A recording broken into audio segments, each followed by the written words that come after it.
gawain ito, ang daily devotion na ito, Lord, ang bawat isa, Panginoon, na tunay nga, O Diyos, huwag namin kalilimutan ang kalayaan ibinigay mo sa amin, Ama, sa pangalan ng Panginoong Jesucristo. So thank you, Father. Lord, we pray for your Holy Spirit to be our teacher. In Jesus' mighty name, amen and amen. Purihin ang Panginoon. Hallelujah. Palakpakan natin ang Panginoon. Hallelujah. Magandang umaga po sa bawat isa. At doon nga, another day na naman ng ating buhay Kristiyano. No? Ang buhay na may kalayaan, ang buhay na may tagumpay sa piling at sa kapangyarihan ng ating Diyos na buhay. Hallelujah. Purihin ang Panginoon. At mga kapatid, let us continue, no, to read the Scripture and let the Scripture set our hearts and minds free. Sa totoo lang, wala ho tayong problema sa Panginoong Jesucristo. Ang problema natin is the way we think. Yung isip natin ay nalilimitahan ng mga bagay na gusto nating mangyari. Higit na mabuti ang kalooban ng Diyos. Ang kanyang pamamaraan ay higit na mabuti kaysa pamamaraan ng tao. Hallelujah. Praise God. So right now, ilagay niyo po sa inyong comment section, malaya na ako. No? Pinalaya na ako. Malaya na ako. Pinalaya na ako. Come on people, ilagay niyo sa comment section, pinalaya ka na, malaya ka na, malaya ka na sa Panginoon. Hallelujah. Ano ibig sabihin ng malaya? Ibig sabihin, wala na tayo sa ilalim ng pang-aalipin, no?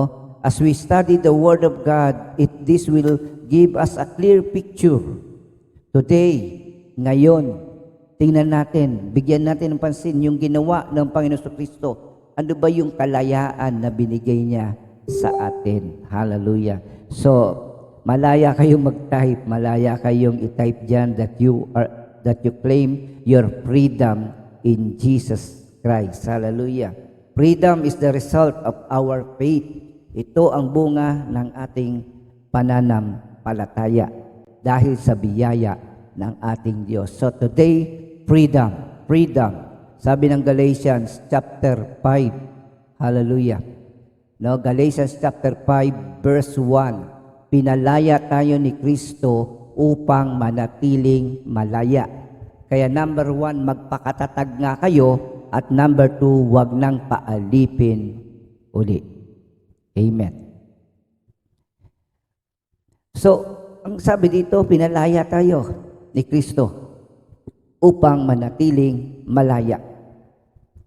Nakakalungkot isipin na may mga tao na hindi nila naiintindihan. Alam nila malaya tayo. Malaya na ako.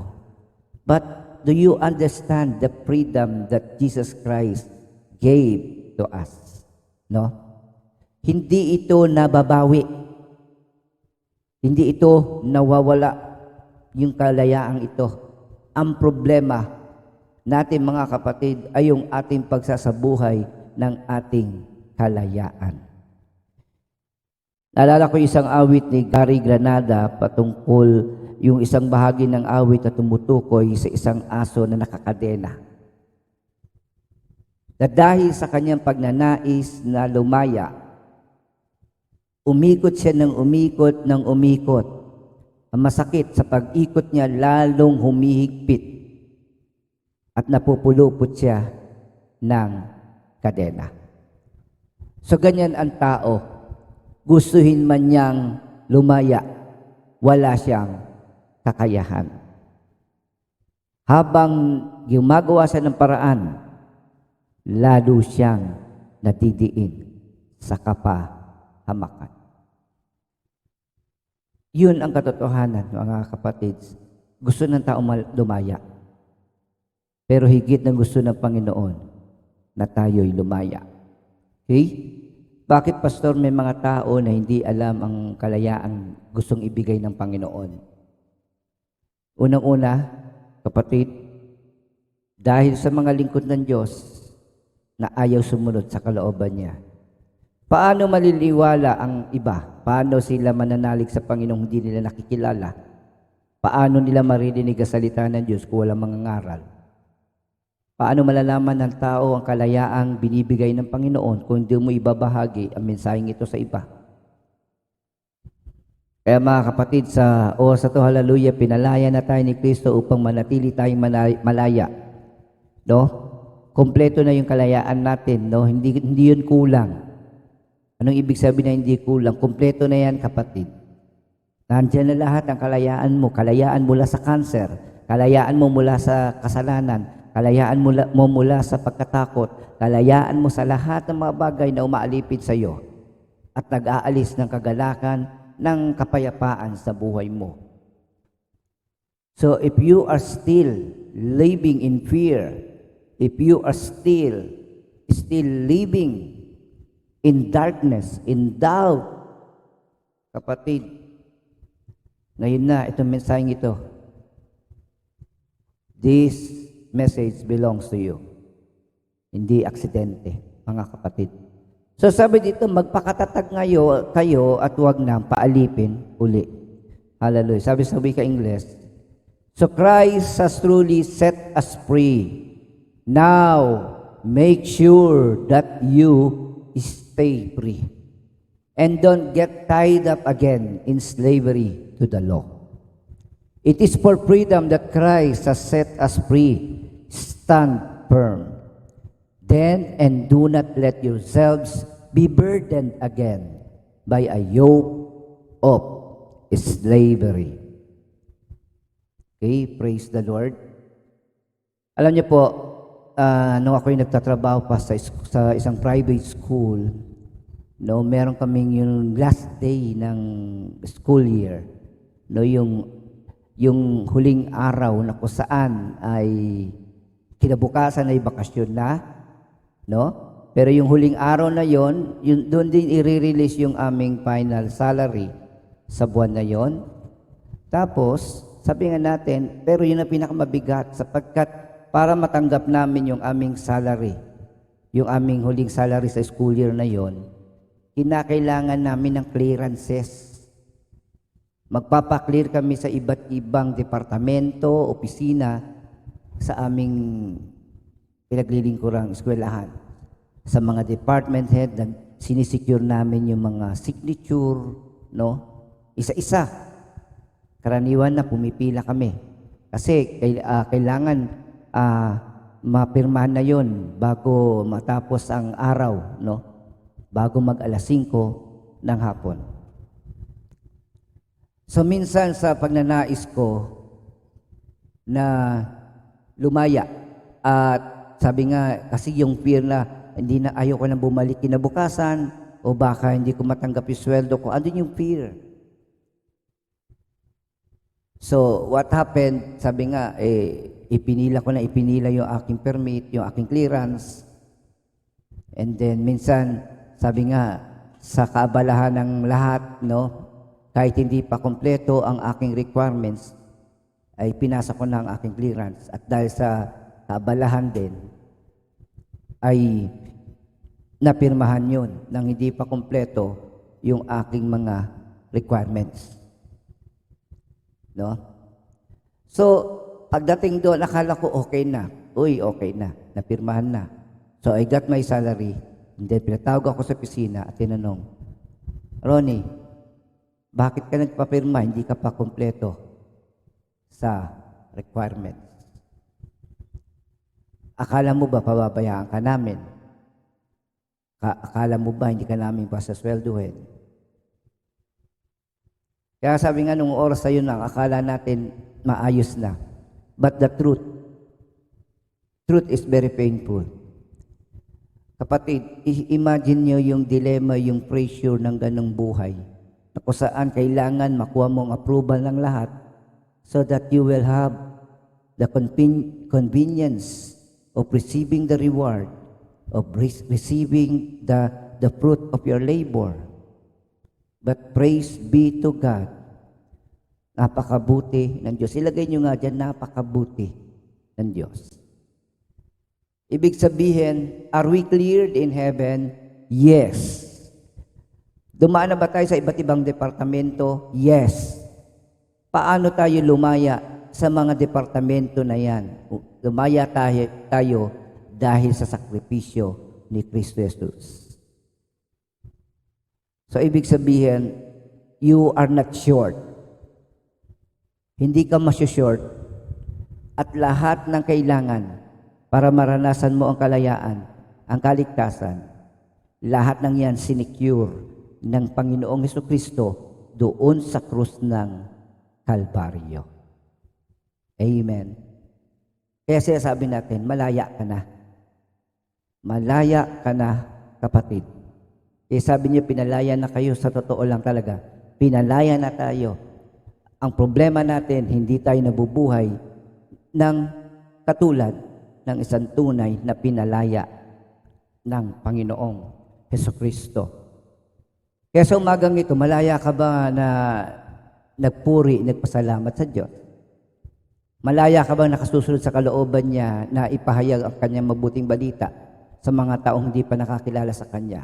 Sa araw na ito ba, malaya ka na pinili mo ang manalig at magtiwala sa ating Diyos? No? O pinili mo maging abala, busy, o kaya mag-worry, no? No, yung mabalisa sa mga pangangailangan mo. Ito kaya umagang ito, sinimulan mo ng pag-iisip sa problema o sinimulan mo ng pagsusuko ng buhay mo at ng problema mo sa Panginoon.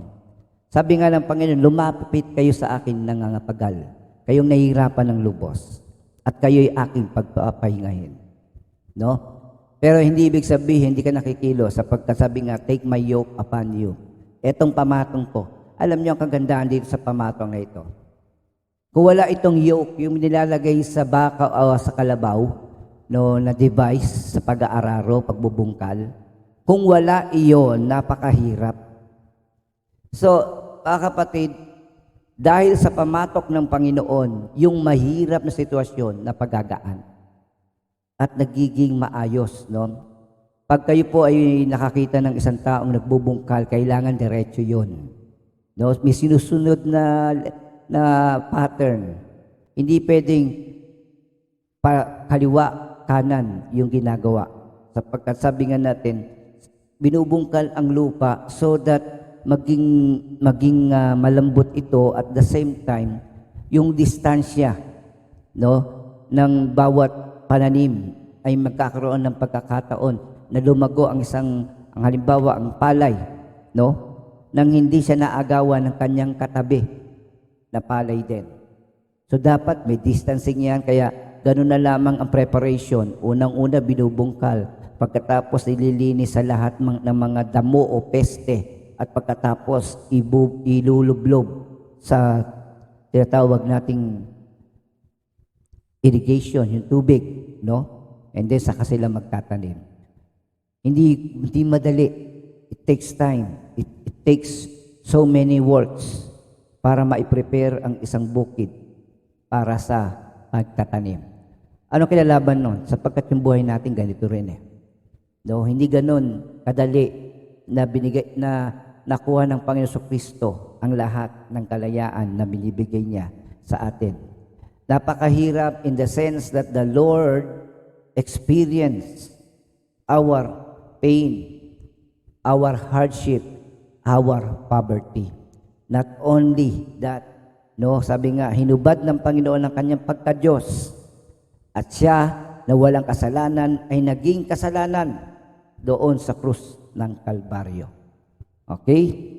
So, ituloy natin ang ating pag-aaral ng salita ng Diyos. Sabi dito sa verse 2, akong si Pablo ang nagsasabi sa inyo, kapag napatuli kayo, pinawawalang kabuluhan nyo si Kristo. So, ang argumento na gustong palabasin ng Panginoon patungkol dito ay ang kalayaan na binigay ni Kristo. Nakakalungkot lang na naaagaw ito. Sa halip na maranasan natin ang kalayaan, tayo mismo ay bumabalik sa pagkaalipin sa pamagitan ng mga gawa na hindi ayon sa ating pananampalataya. Hallelujah. Kaya sabi dito, kapag if you accept circumcision, Christ will be of no advantage to you. Nawawala na. No?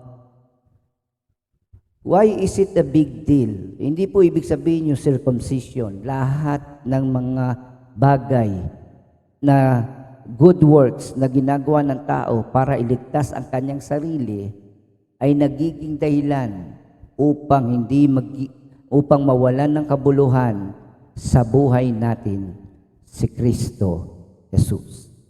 Pinalaya ka na ng Panginoon, tapos kikilos ka na naman para bayaran ng iyong kasalanan.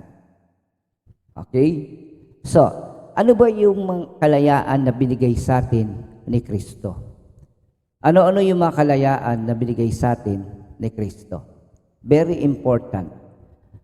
Pastor, ano ba talaga kahulugan itong tinuturo mo sa tinatawag nating justification by faith? Ibig sabihin, ang pagpapawalang sala, bunga ng pananalig kay Kristo. Ang ibig sabihin nito, mga kapatid, na everything from your salvation and everything that you need in this world while you are still in this world, lahat ng bagay na kailangan mo habang nandito ka pa sa mundo, kasama yun sa biyaya ng Diyos. Kaya kung meron kang 99% faith in Christ and yet you still have 1% doubt, nakakalungkot na yung 1% na lang na yun, yung pa ang nagpapatumba, nagpapatisod sa ating pananampalataya. We are asking, and the Lord is asking, sinasabi ni Pablo, malaya na kayo, manatili kayong malaya. And by being always living in the freedom of Christ, you must understand what Jesus did on the cross, what Jesus did in your life, and what Jesus did in the lives of those people who will believe in Jesus Christ. Okay, so ilan lamang ito? Number 1, hallelujah. Pinalaya tayo ng Panginoon mula sa sumpa ng kautusan. Sabi ng Romans 3:20, sapagkat ang pagpapawalang sala ng Diyos sa mga tao ay hindi dahil sa mga gawa ayon sa kautusan. Yaman nakikilala ng taong kasalanan sa pamagitan ng kautusan. So, ano ang ibig pakahulugan dito, mga kapatid, na sinasabi na tayo ay malaya na mula sa sumpa ng kautusan. Hallelujah. Pinalaya na tayo sa pamagitan ng ating pananalig at hindi sa pamagitan ng pagsunod sa kautusan. Hallelujah.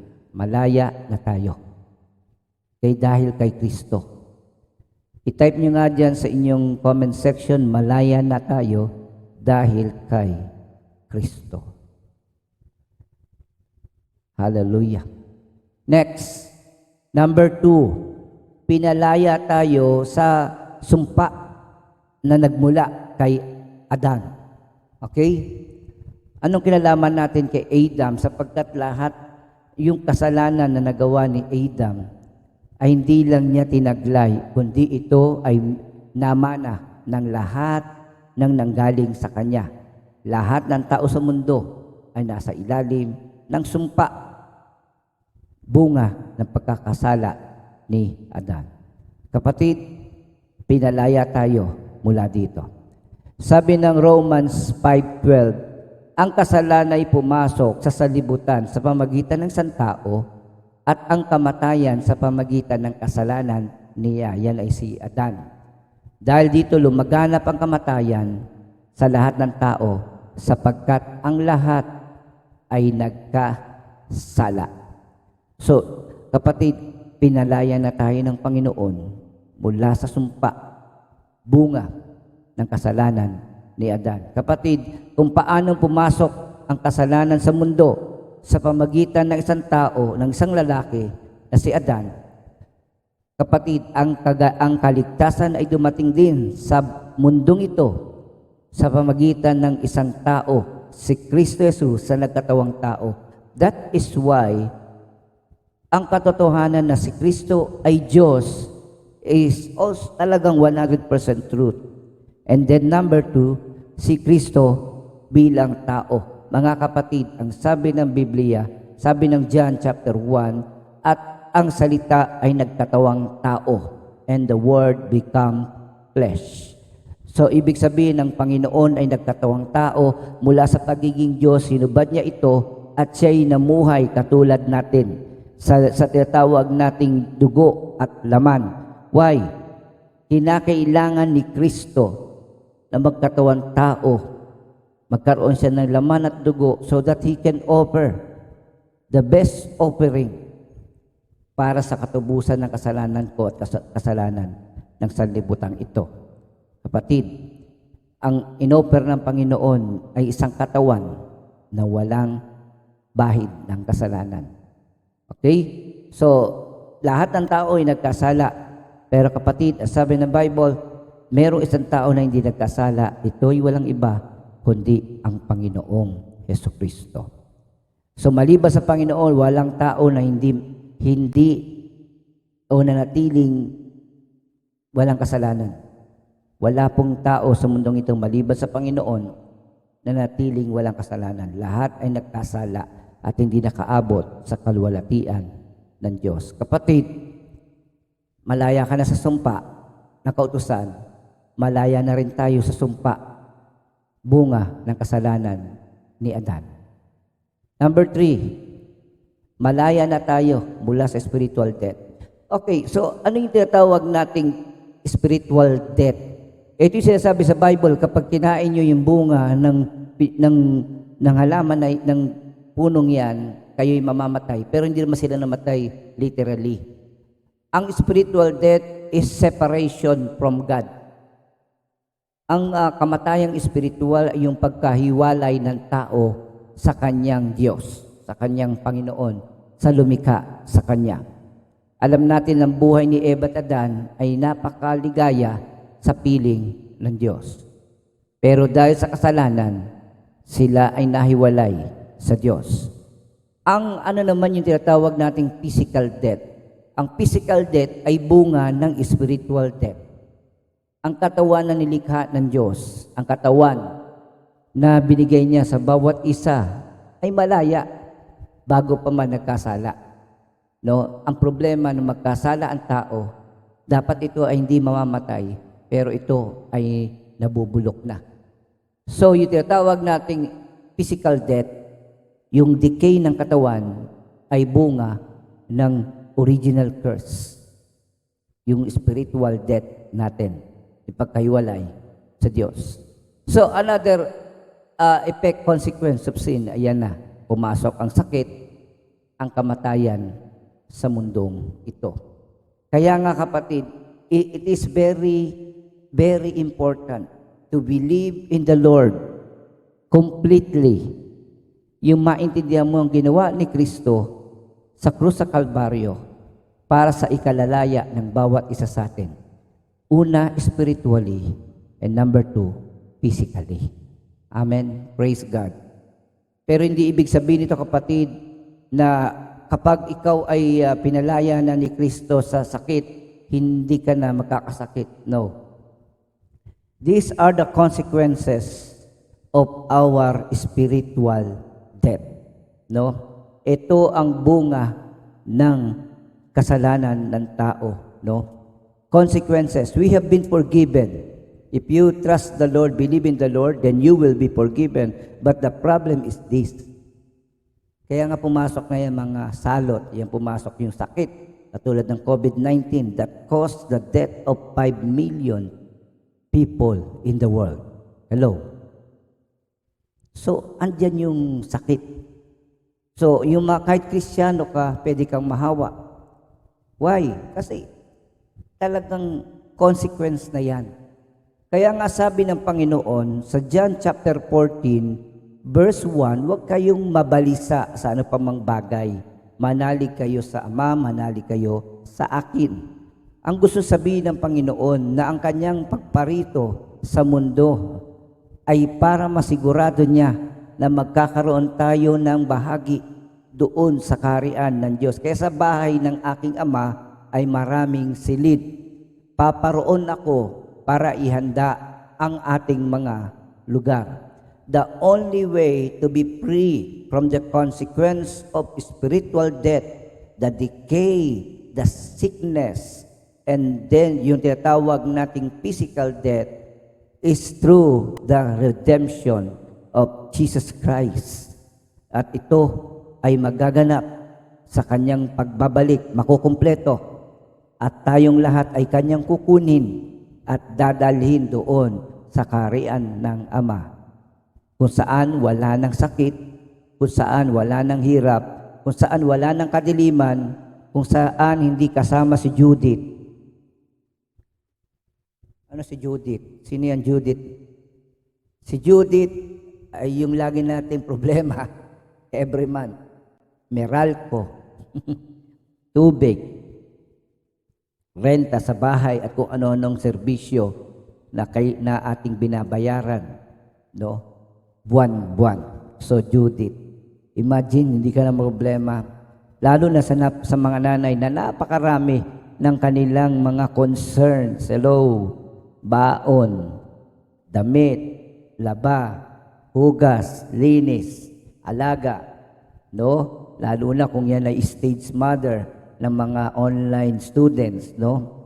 Nakita nyo na ang mga babae ay multitasking, no? Nagagawa nila sa isang sandali, marami silang nagagawa. Mas marami silang nagagawa sa isang sandali kumpara sa ating mga lalaki. Kaya sabi ko nga sa inyo, hallelujah, kung tutuusin, mas malakas ang mga babae. Okay? Pero hindi ibig sabihin na malakas yan, nabubugbog niya tayo. Okay? Sa bagay, minsan nabubugbog din ako ni, sino ba yun ng bugbog? No? Yung, sabi nga natin, nabubugbog din ako ng asawa ko sa pagmamahal. Okay? So, hindi negative, positive. No? Bugbugin natin ng may pagmamahalang isa't isa sa tulong at kapangyarihan ng Panginoon. Praise God. So spiritual death, no? Ano tong spiritual death na tinutukoy natin? Sabi ng Ephesians 2:5, tayo'y binuhay niya kay Kristo kahit nung tayo mga patay pa dahil sa ating pagsuway, naligtas nga kayo dahil sa kanyang kagandahang loob. Matatapos na ang sakit, matatapos na ang pagka-decay, no? Bigla, minsan nalulungkot ako. Hindi naman ako nalulungkot as in nalulungkot.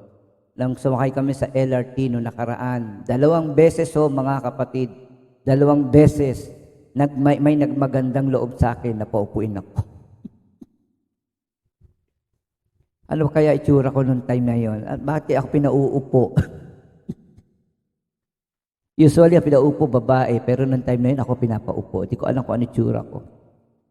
Nadigo naman ako. Feeling ko yung puti ng buhok ko, akala nila matandang-matanda na ako. Even sa jeep, isang beses naman sa jeep, may isang adult, may isang nagsabi, mais naman kayo ng upo, kawawa naman si kuya. Okay? Pagdating sa ospital nang ako'y inoperahan, ang sabi sa akin ng doktor, okay ka lang tayo. So, mga kapatid, ano ibig sabihin nun na hindi ko napansin? Alam ko sa isip ko, I'm still young, I'm still cute, and I'm happy. Pero nakikita na nila sa akin yung pagka-decay ng aking katawan. Ibig sabihin, tingin nila sa akin matanda na, tingin nila sa akin mahina na ang tuhod. At minsan nga sa totoo lang, napakahirap sumakay sa jeep, lalo na sa unahan, pag-akyat at pagbaba. Nararanasan ko yung nararanasan ni Pastor Sol. Sabi, Pastor, hindi mahirap umakyat sa hagdan, ang mahirap bumaba. Okay? So, ibig sabihin, I'm also experiencing the decay of this physical body na dati ay hinaharabas ko sa mga physical na activities. Pero ngayon, feeling ko parang malutong na yung buto. Okay? Yung sa tuhod, yung sa likod, at lahat-lahat. No? But sabi nga natin, we cannot stop this. It will happen at mangyayari ito. No? Kaya kapatid, ang preparation natin ay wala sa mundong ito. Nasa Panginoon. Hallelujah. Balik natin. Sabi nga natin, Christ set us free from spiritual death. Number 4, Christ set us free from the fear of death. Hallelujah. Hebrews 2:14, yamang ang mga anak na tinutukoy niya ay tao, naging tao rin si Jesus. Tulad nila, may laman at dugo. Ginawa niya ito upang sa pamagitan ng kanyang kamatayan, sa kamatayan ni Kristo, ay maigupo niya ang diablo na siyang may kapangyarihan sa kamatayan. Okay. So the fear of death. Sabi ng verse 15, sa gayon, pinalaya niya ang lahat ng naging alipin habang panahon dahil sa kanilang takot. Saan? Sa kamatayan. The fear of death. I remember yung pelikulang Navigator na kung saan isang milyonaryo na namuhay na katulad ng isang monghe, no? Hiwalay sa mundo dahil sa takot, sa sakit, sa virus, sa bakterya. Kaya nagtago siya sa mundong ito para hindi siya mawaan ng sakit ng bakterya. Yun yung tinatawag nating fear of death. Okay? Kaya nga ngayon mga kapatid, okay lang na may takot tayo, yung in a way positively na kung saan, iwasan mo muna yung crowded places, iwasan mo muna yung mga closed places na kung saan doon nabubuhay ang bakterya, ang viruses. Okay? Hindi masama na mag-ingat. Hindi yan pagtaduwagan sa kamatayan. Death will come according to God's schedule. Ang Diyos lang nakakalam ng haba ng taon at buhay ng bawat isa sa atin. Minsan biniro ko ang mga kapatid, pero hindi to takot. Sabi ko, kasama ko si Lord pag pumunta ako sa misyon. Paano pag sinama ako ni Lord pagkatapos ng misyon? Ano ibig sabihin nun? Kasama natin si Kristo sa pagmimisyon. Pero di natin mapipigil ng Panginoon pag sinama niya kami. Sinama niya ako. Sabi nga, sinama niya na si Pastor Sol. No? Sinama niya na iba nating mga kapatid. Hallelujah. Kita niya naman, hindi siya pumili lang na matatanda. Meron ding kabataan na kinuha ang Panginoon at isinama niya sa kanyang karian. Hallelujah. But we have no fear. Sabi nga natin, nauna lang si Ate Diana, nauna lang si Pastor Sol. But it doesn't mean na hindi tayo susunod. Kanya-kanya tayong schedule. Amen po ba? Next, yung tinatawag nating fear from condemnation. Ang pinakamahirap kasi sa tao, pinatawad na ni Kristo, pero hindi pa rin mapatawad ang sarili. Pinatawad na tayo ng Diyos, pero tayo ang di marunong magpatawad sa ating sarili. Sabi dito, hindi nagkasala si Kristo, ngunit dahil sa atin siya'y ibinilang na makasalanan upang makipag-isa tayo sa Kanya at mapabanal sa harapan ng Diyos sa pamagitan niya. Yan ang katotohanan dito. Dahil kay Kristo, malaya na tayo from condemnation. Dahil kay Kristo, wala na tayong dapat alalahanin o katakutan sa mundong ito. Next, 6, the power of sin. No, pinalaya tayo mula sa kapangyarihan ng kasalanan. Ngunit salamat sa Diyos sapagkat kayong dating mga alipin ng kasalanan ay naging masunurin sa aral na tinanggap ninyo.